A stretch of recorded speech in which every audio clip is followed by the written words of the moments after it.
ನಮಸ್ಕಾರ ಸರ್. ನಾನು ಲಗಮನ್ ಕಲ್ಲಪ್ಪ ಕುರುಬೇಟ್ ಅಂತ ಹೇಳಿ ಮೆಳಿಕೇರಿ ಗ್ರಾಮದಲ್ಲಿ ಡಿಜಿಟಲ್ ಗ್ರೀನ್ ಸಂಸ್ಥೆಯಲ್ಲಿ ಕೆಲಸ ಮಾಡ್ತೀನಿ ರೀ. ಮೆಳಿಕೇರಿಯಲ್ಲಿ ಪ್ರಗತಿಪರ ರೈತರು ಒಬ್ಬರು ಅದಾರ ರೀ. ಅವರು ನಮ್ಮ ರೈತರು ಇದು ಸುಧಾರಿತವಾಗಿ ಚೆನ್ನಾಗಿ ಹೈನುಗಾರಿಕೆಯನ್ನು ಮಾಡ್ಕೊಂಡಾರ ರೀ. ಅವರಿಂದ ಒಂದು ಅನುಭವ ಏನು ಅನ್ನೋದು ಸ್ವಲ್ಪ ನಾವು ಕೇಳ್ಕೊಳ್ಳೋಣ ರೀ. ನಮಸ್ಕಾರ ರೀ. ನಮ್ಮ ರೈತರಿಗೆ ನೀವು ಪರಿಚಯ ಮಾಡಿಕೊಡ್ರಲ್ಲ. ನಮಸ್ಕಾರ ಲಗಮಣ್ಣವ್ರ. ನನ್ನ ಹೆಸರು ಗುಳಪ್ಪ ಪಂಡಪ್ಪ ಭಾವಿಕಟ್ಟಿ ಅಂತ. ನಮ್ಮ ಪ್ರಾಪರ್ ಮೆಳಿಕೇರಿ, ಸವದತ್ತಿ ತಾಲೂಕು, ಬೆಳಗಾವಿ ಡಿಸ್ಟಿಕ್. 4 ಎಕರೆ 8 ಗುಂಟೆ ಜಮೀನು ಐತ್ರಿ. ಮುಂದೆ ನಮ್ಮ ಮನ್ಯಾಗ ನನ್ನ 3 ಮಕ್ಕಳು, ನಮ್ಮ ಮಿಸ್ಸಸ್ಸು, ನಮ್ಮ ತಂದೆ, ನಮ್ಮ ತಾಯಿ, ಇಷ್ಟು ಜನ ಇದೀವಿ ನಾವೇ. ಮುಂದೆ ನೋಡಿ, ನಮ್ಮದೇ ಆದ ರೀತಿಯೊಳಗೆ ನಾವು ಪಶು ಆಹಾರವನ್ನು ತಯಾರಿಸ್ಕೊಳ್ತೀವಿ. ಮುಂದೆ ನಮ್ಮಲ್ಲೇ ಬೆಳೀತಕ್ಕಂಥ ಸಜ್ಜಿಗಡ್ಡಿ ಮತ್ತು ಸಜ್ಜಿ ಮೇವು, ಹುಲ್ಮೇವು, ಬದುವಿನಾಗ ಬರ್ತಕ್ಕಂಥ ಮೇವು, ಇದನ್ನೆಲ್ಲ ಕಬ್ಬಿನ ಮರಿ ಹಾಕಿ ದನಗಳು ಮೇಯಿಸ್ತೀವಿ. ನಮ್ಮಲ್ಲಿ 4 ದನ ಅದಾವು. ಅದರಲ್ಲಿ 2 ದೊಡ್ಡ ಆಕಳ, ಒಂದು ಸಣ್ಣ ಆಕಳ, ಒಂದು ಕೋಣ. ಮುಂದೆ ಒಂದು 4 ಆಡದಾವು. 4 ಆಡಿನ ಮರಿ ಹೋತದಾವು, 2 ಹೆಣ್ಮರಿ ಅದಾವು. ಅವುಗಳಿಗೆಲ್ಲ ನಮ್ಮದೇ ಆದ ರೀತಿಯಲ್ಲಿ ತಯಾರಿಸಿದಂಥ ಪಶು ಆಹಾರನ ನಾವು ಅವಕ್ಕೆಲ್ಲ ಹಾಕ್ತೀವಿ. ನೋಡ್ರಿ ಬಾಯ್ಕಡಿಯವ್ರ, ಪಶು ಆಹಾರ ಅಂದ್ರಿ ಅದ್ರಾಗ ಏನೇನು ಹಾಕಿ ತಯಾರು ಮಾಡ್ತೀರಿ? ಸ್ವಲ್ಪ ನಮ್ಮ ರೈತರಿಗೆ ಹೇಳಿಕೊಡ್ರಲ್ಲ ಆಟ. ನೋಡ್ರಿ ಲಗಮಣ್ಣವ್ರ, ಪಶು ಆಹಾರ ಅಂತಂತಂದ್ರೆ ದನಗಳಿಗೆ ಹಾಕುವಂಥ ಹಿಂಡಿ, ಕಣ್ಣಿ, ಮುಂದೆ ಹೊಟ್ಟ, ದ್ವಿದಳ ಧಾನ್ಯ ಮತ್ತು ಏಕದಳ ಧಾನ್ಯ, ಸಜ್ಜೆ, ಇಂಥವೆಲ್ಲ ಮಿಕ್ಸ್ ಮಾಡಿ ಮಾಡೋದಂಥದ್ದು. ಮತ್ತು ಕಾಕಂಬಿ ಅಥವಾ ಬೆಲ್ಲ ಮತ್ತು ಲವಣ ಮಿಶ್ರಣ, ಇಂಥವೆಲ್ಲ ಸೇರಿಸಿ ಮಾಡೋದನ್ನು ಪಶು ಆಹಾರ ಅಂತ ಕರೀತಾರೆ. ಈ ಪಶು ಆಹಾರನ ನಾವು ಮಾರ್ಕೆಟ್ನಿಂದ ತರ್ತಿದ್ವಿ ಪೈಲ. ಈಗ ಡೈರಿ ಒಳಗೆ ಸಿಗ್ತೈತಿ ಇಲ್ಲೇ, ಅದನ್ನು ಅಲ್ಲಿ ಸ್ವಲ್ಪ ತರ್ತೀವಿ. ಅದಕ್ಕಿಂತ ಅಲ್ಲಿ ತರೋದಕ್ಕಿಂತ ನಾವು ಹೆಚ್ಚಿನ ಪ್ರಮಾಣದಲ್ಲಿ ನಾವು ಮನೆಯೊಳಗೆ ತಯಾರು ಮಾಡ್ಕೋತೀವಿ. ಅದೇ ಹೆಂಗೆ ಅನ್ನೋದ ನಿಮಗೆ ನಾವು ವಿವರವಾಗಿ ಪೂರ್ಣ ಹೇಳ್ತೀನಿ.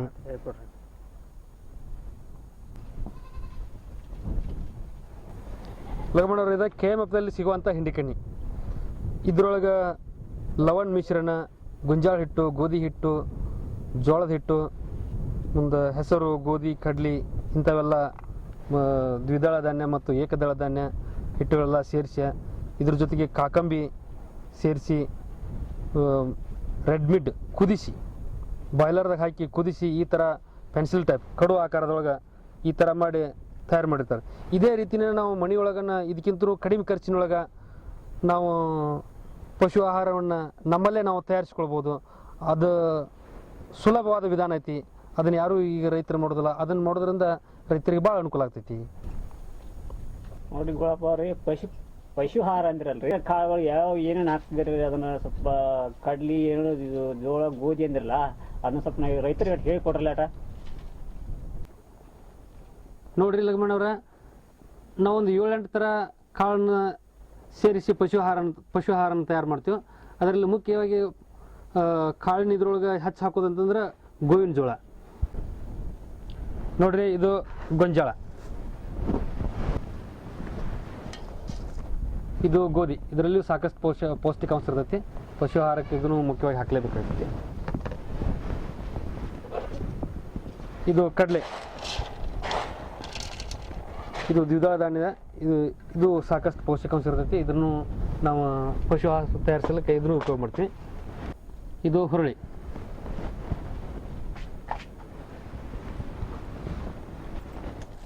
ಇದು ಜೋಳ,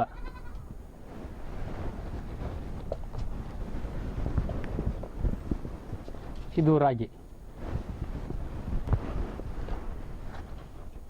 ಇದು ಸಜ್ಜೆ,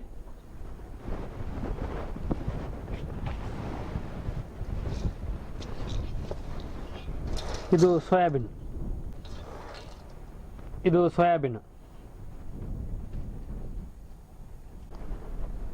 ಇದು ಬೆಲ್ಲ, ಇದು ಹತ್ತಿಕಾಳು ಹಿಂಡಿ, ಇದು ಶೇಂಗಾದ ಹಿಂಡಿ.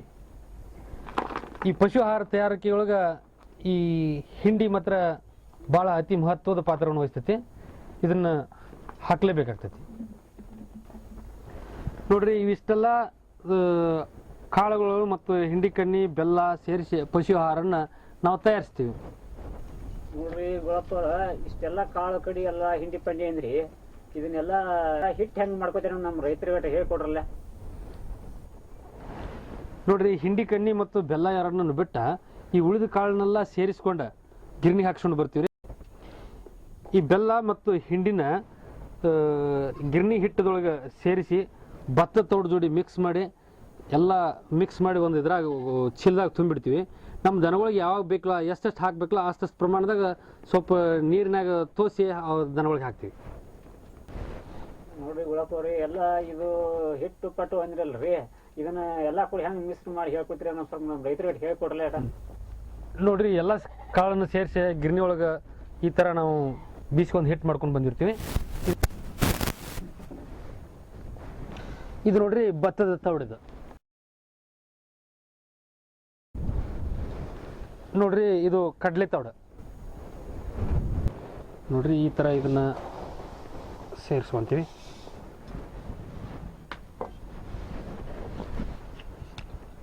ಇದು ಗೊಂಜಾಳ ಜೋಳ ಎಲ್ಲ ಸೇರಿಸಿ ಮಿಕ್ಸ್ ಆದಂಥದ ಹಿಟ್ಟಿದು, ಎಲ್ಲ ಕಾಳಿಂದ ಇದು ಮಾಡಿರ್ತೈತಿ.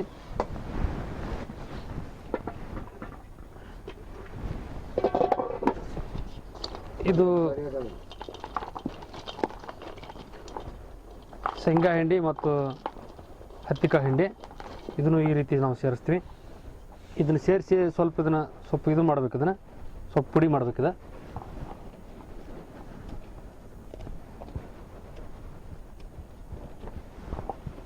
ಈಗೆಲ್ಲ ಸಣ್ಣಂಗೆ ಸ್ವಲ್ಪ ಪುಡಿ ಮಾಡಿದ ನಂತರ ಭತ್ತ ತೌಡು ಸೇರಿಸ್ಬೇಕು ಅದಕ್ಕೆ.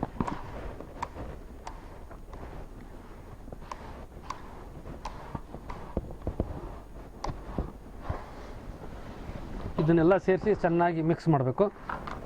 ಅದ್ರಾಗ ಬೆಲ್ಲ ಸೇರಿಸ್ಬೇಕು.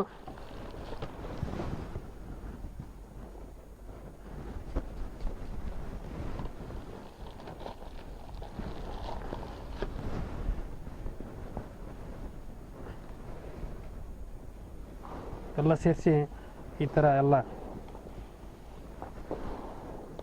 ಇದು ಮಾಡಬೇಕು.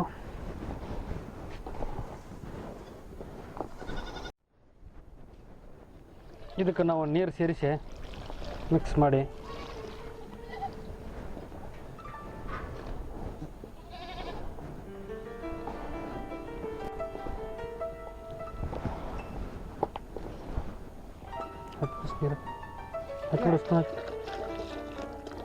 ನೀರು ಇದ್ರಾಗ ಮತ್ತೆ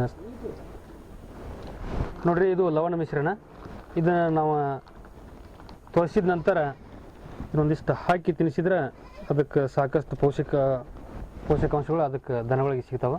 ಇದು ಪರಿಪೂರ್ಣ ಪಶು ಆಹಾರ ಅಂತ ತಯಾರಾಯ್ತದೆ. ಇಷ್ಟಾದ್ರೆ ಇದು ಡೈರಿ ಒಳಗೆ, ಮುಂದೆ ಪಶು ಆಸ್ಪತ್ರೆ ಒಳಗೆ ಸಿಗ್ತೈತೆ. ನಂತರ ಮಾರ್ಕೆಟ್ನಾಗೂ ಮೆಡಿಕಲ್ ಶಾಪ್ನಾಗೂ ಸಿಗ್ತೈತಿ. ಇದನ್ನು ಒಂದು ದಿನಕ್ಕೆ ಒಂದು 15 ಗ್ರಾಮು 20 ಗ್ರಾಮು ಇದನ್ನು ಹಾಕೋದ್ರಿಂದ ಅತಿ ಉತ್ತಮ ಪೋಷಕಾಂಶ ದನಗಳಿಗೆ ಸಿಗ್ತೈತಿ.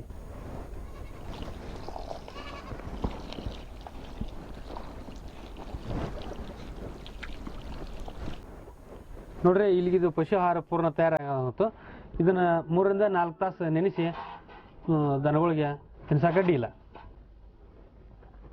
ಈ ಪಶು ಆಹಾರನ ಮುಂಜಾನೆ ದನಕ್ಕೆ ಹಾಕಬೇಕಾಗಿತ್ತಂದ್ರೆ ಸಾಯಂಕಾಲ ಊಟ ಮಾಡಿ ಮಲಗೋ ಟೈಮ್ದಾಗ ಇದನ್ನು ನೆನೆ ಇಟ್ಟು ಮಲ್ಕೊಂಡ್ಬಿಟ್ರೆ ಮುಂಜಾನೆ ಅಂದ್ರೆ ಪೂರ್ಣ ಎಲ್ಲ ಮಿದುವಾಗಿರ್ತೈತಿ. ಬೆಳಗ್ಗೆ ನಾವು ಇದನ್ನು ಹಾಕೋಕೆ ಅಗದಿ ಉತ್ತಮ ಆಗಿರ್ತೈತಿ. ನೋಡ್ರಿ ಗುಳಪ್ಪ, ಈಗ ಡೈರಿ ಒಳಗೆ 50 kg ನಾವು ಹಿಂಡಿ ಚೀಲ ತರ್ತೀವಿ. ಅದಕ್ಕಂತೆ ನಾವು ನಿಮಗಂತೆ 50 kg ಹಿಂಡಿ ತಯಾರು ಮಾಡ್ಬೇಕಾರೆ ಯಾವ್ಯಾವ ಸಾಮಗ್ರಿ ಎಷ್ಟೆಷ್ಟು ಪ್ರಮಾಣದ ಹಾಕ್ತಿರೋ ನಮ್ಮ ರೈತರಿಗೆ ಹೇಳ್ಕೊಡ್ರಿ. ನೋಡ್ರಿ ಲಗಮಣ್ಣವ್ರ, 5 kg ಹಿಂಡಿ ಕಣ್ಣಿ ಸೇರಿಸಿ ಎಲ್ಲ ಜೋಳ 3 kg, ಗೊಂಜಾಳ 3 kg, 2 kg ಸೋಯಾಬೀನು, 2 kg ಸಜ್ಜೆ, 3 kg ರಾಗಿ, ಈ ಥರ ಎಲ್ಲ ಸೇರಿಸಿ 25 kg ಮಾಡ್ತೀವಿ. ಮುಂದೆ 25 kg ಭತ್ತದ ತೌಡು ಸೇರಿಸ್ತೀವಿ. ಒಂದು 5-6 kg ಕಡಲೆ ತೌಡು ಸೇರಿಸ್ತೀವಿ. ಸೇರಿಸಿ 50-55 kg ತನಕ ಮಾಡ್ತೀವಿ.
ನೋಡ್ರಿ ಗುಳಪ್ಪ ಅವ್ರಿ, ಈ 50 kg ಪಶು ಆಹಾರ ತಯಾರು ಮಾಡೋಕ್ಕಾಗ್ರಿ ಖರ್ಚು ಎಷ್ಟು ಬರ್ತದೆ ಅನ್ನೋದು ಸ್ವಲ್ಪ ಹೇಳಿಕೊಡ್ರಲ್ಲ.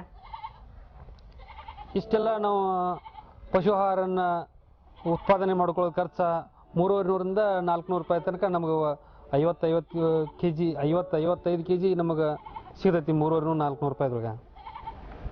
ನೋಡ್ರಿ ಗುಳಪ್ಪರ, ಇಷ್ಟೆಲ್ಲ ತಯಾರು ಮಾಡಿದ್ರಿ, ಇದರಿಂದ ಇಷ್ಟೆಲ್ಲ ಮಾಡ್ಕೊಳಕ್ಕೆ ಏನು ಲಾಭ ಆಕತ್ತೆ ಅನ್ನೋದು ನಮ್ಮ ರೈತರಿಗೆ ಸ್ವಲ್ಪ ಹೇಳಿಕೊಡ್ರಲ್ಲ.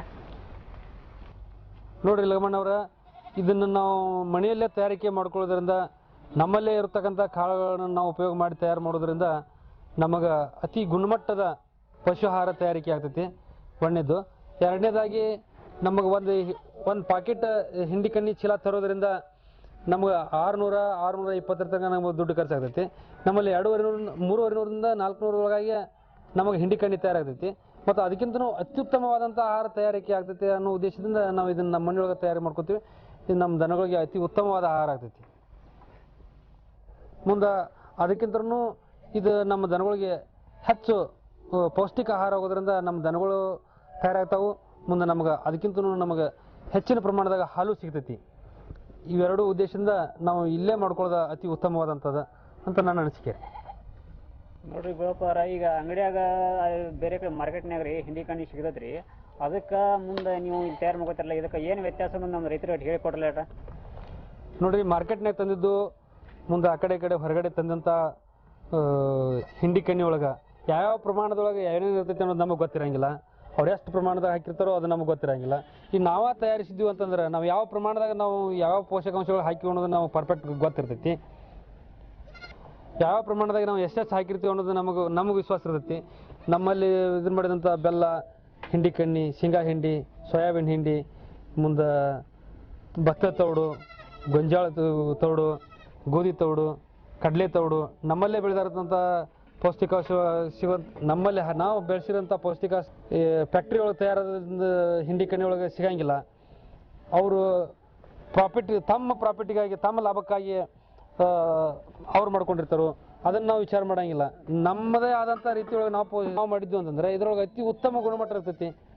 ನಮಗೆ ಹಾಲು ಮತ್ತು ಆಕಳ ದೇಹ ಪೋಷಕಾಂಶ ಇದರೊಳಗೆ ಹೆಚ್ಚಿರೋದ್ರಿಂದ ಆಕಳಿಗೂ ಚಲೋ ಆಗ್ತೈತಿ. ಮತ್ತು ನಮಗೆ ಉತ್ತಮವಾದಂಥ ಹಾಲಿನ ಆದಾಯನೂ ಬರ್ತೈತಿ. ಅದಕ್ಕೆ ನಾವು ನಮ್ಮದೇ ಆದಂಥ ತಯಾರಿಸಿಕೊಂಡಂಥ ಈ ಪಶು ಆಹಾರನ ನಾವು ಉಪಯೋಗ ಮಾಡೋದು ಭಾಳ ಉತ್ತಮ ಆಗಿರ್ತೈತಿ.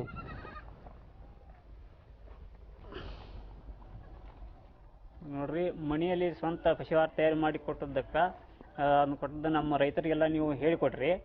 ಮುನ್ನಾಗಿ ಡಿಜಿಟಲ್ ಗ್ರೀನ್ ಸಂಸ್ಥೆ ವತಿಯಿಂದ ಮತ್ತು ಬೈಪ್ ಸಂಸ್ಥೆ ವತಿಯಿಂದ ನಾನು ಧನ್ಯವಾದಗಳನ್ನು ಅರ್ಪಿಸ್ತೀನಿ.